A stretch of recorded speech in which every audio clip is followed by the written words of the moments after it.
Hey gang, welcome back. We're in the month of April and it's Easter! Yay! But before all that starts, here comes Story Lab.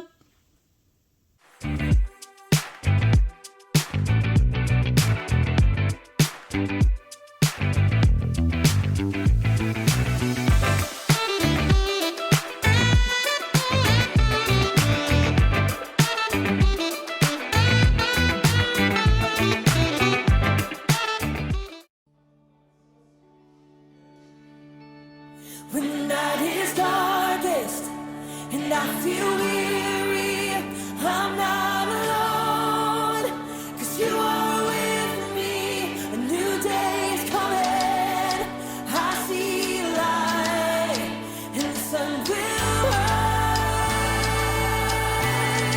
and hope is alive, yeah. No matter what tomorrow brings, I know that you'll be by my side all the time. You'll never leave me. When shadows fall, I will have no fear, 'cause you're right here. When the night is darkest and I feel weary, I'm not alone, 'cause you are with me. A new day is coming, I see a light, and the sun will rise,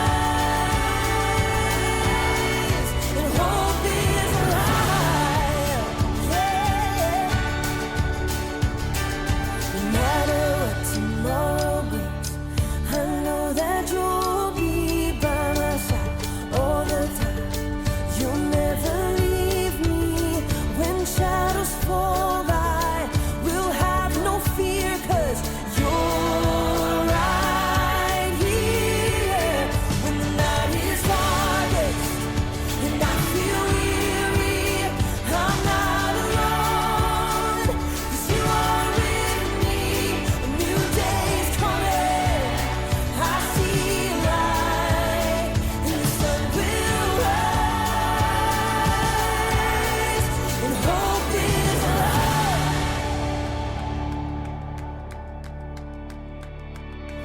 You are a light that makes a way when I am lost. You love with everything you have, no matter the cost. You are my hope, and I will trust you with all my life. You are a light that makes a way when I am lost. You love with everything you have, no matter the cost. You are my hope, and I will trust you with all my life, yeah.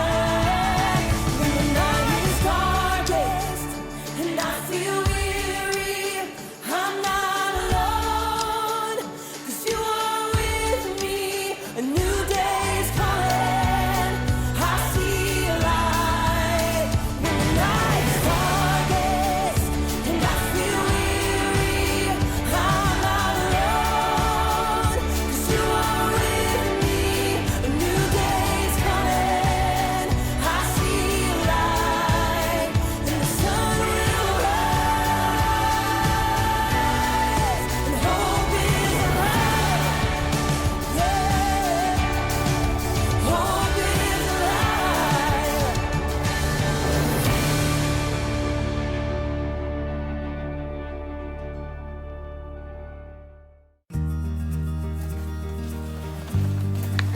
Here you go. Thanks. Welcome to Story Lab. This week, we're talking about humility while we take a look at the most terrible and most amazing event in history.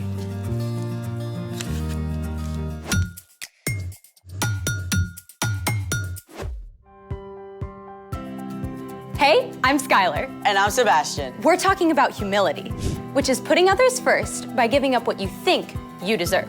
And we're also celebrating the most amazing example of humility ever. Easter! How are you celebrating?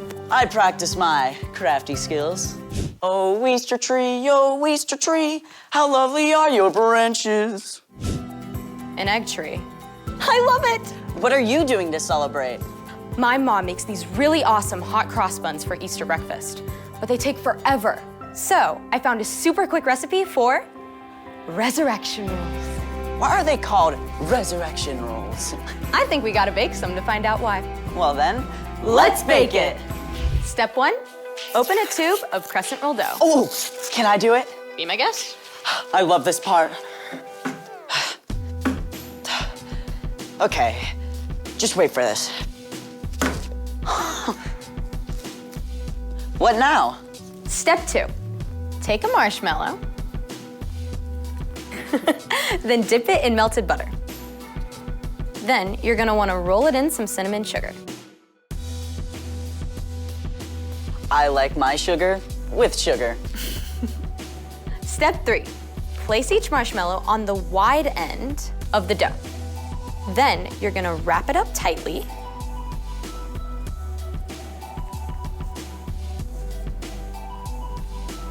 Then tuck in the ends.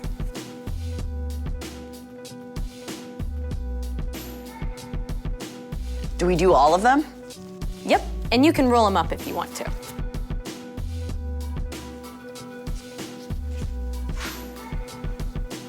That's it? Well, they have to bake for about 11 minutes. Well, that's just enough time for... The story before the story. Today, we're in John, the 4th book in the New Testament. But before John, in the very beginning, out of a deep, deep love, God made an amazing world. But when people turned away from God, the world was broken. God made a plan to draw people back into relationship.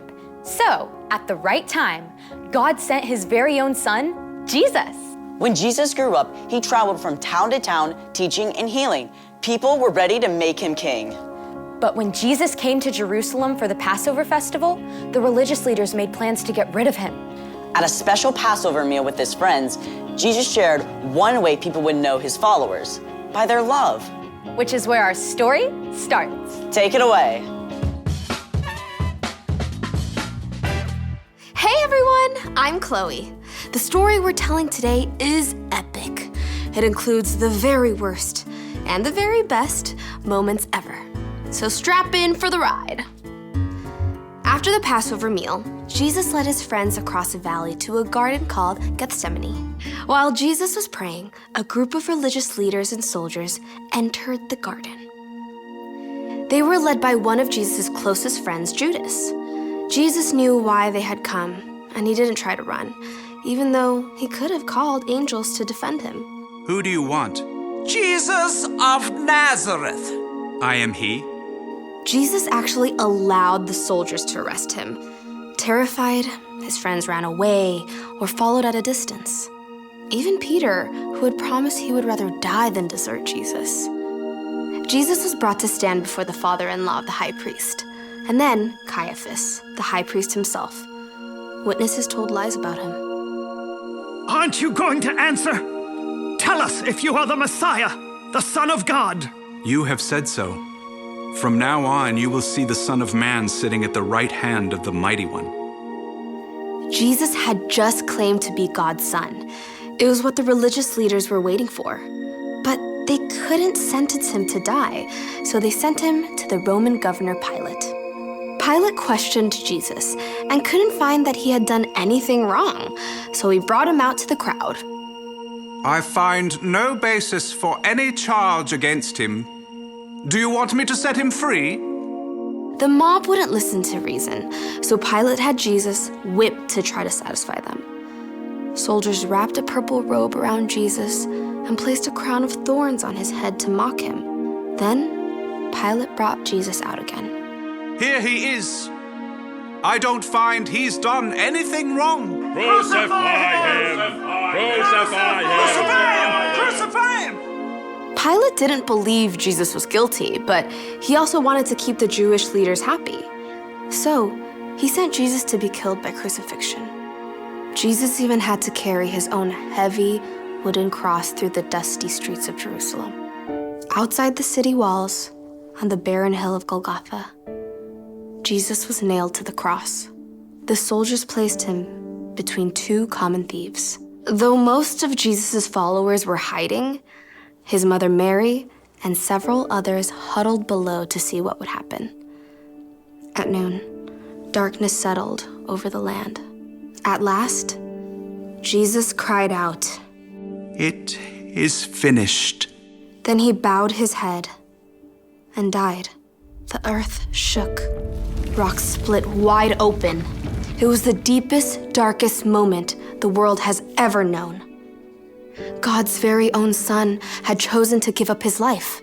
A follower of Jesus named Joseph from Arimathea took Jesus' body and laid it in his own tomb cut out of rock. A heavy stone was rolled across the entrance.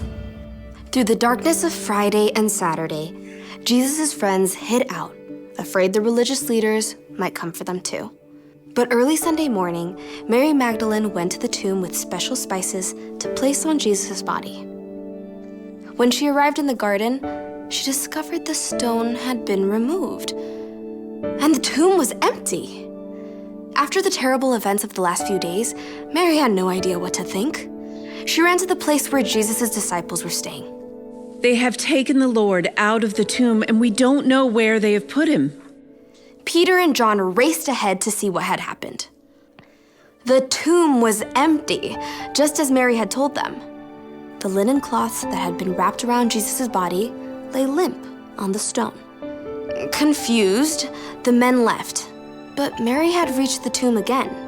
In the growing light, she leaned down to look inside, tears clouding her vision. This time, the tomb was not empty. 2 brilliant angels sat there. When Mary turned away, she saw a man standing nearby. Woman, why are you crying? Through her tears, Mary thought he must be a gardener. Sir, did you carry my Lord away? Tell me where you have put him. Mary. As Jesus spoke her name, Mary was overcome with joy. She threw herself at his feet. Teacher! Gently, Jesus lifted her up. Do not hold on to me. Instead, go to those who believe in me. Tell them I am ascending to my Father and your Father, to my God and your God. All the darkness of the last few days was swept away. Mary rushed to find Jesus' friends. I have seen the Lord.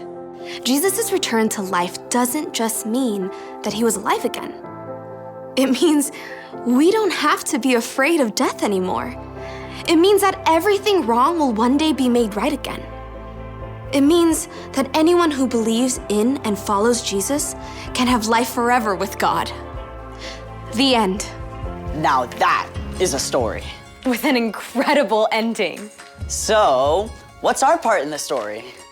It's so important to really look at what Jesus did. He's God's Son, and yet he chose to become a human and walk here on earth with us. He experienced everything we do, joy and sorrow and pain and temptation, yet he never did anything wrong. And then he chose to give up his life. For us. When we believe in Jesus and that God raised him back to life, when we follow him, God takes Jesus' perfect life in place of all the wrong things we've done. God promises that death won't be the end for us. Because of Jesus, we can live forever with him. I feel like celebrating now. Me too. Me three, for sure. See you next time. So here's the thing. Celebrate because Jesus is alive. Bon appetit.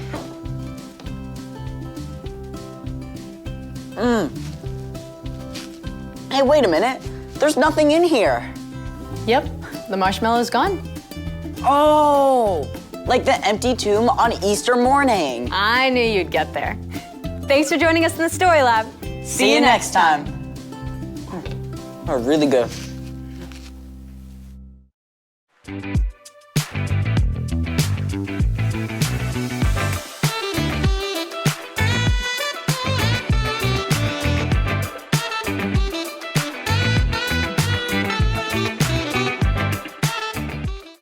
So, it's a really sad story, but it's an amazing, great story too.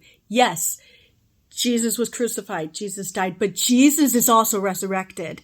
Jesus is alive, and that is a reason to celebrate because he has defeated death for all of us. So I hope I see you guys on Sunday.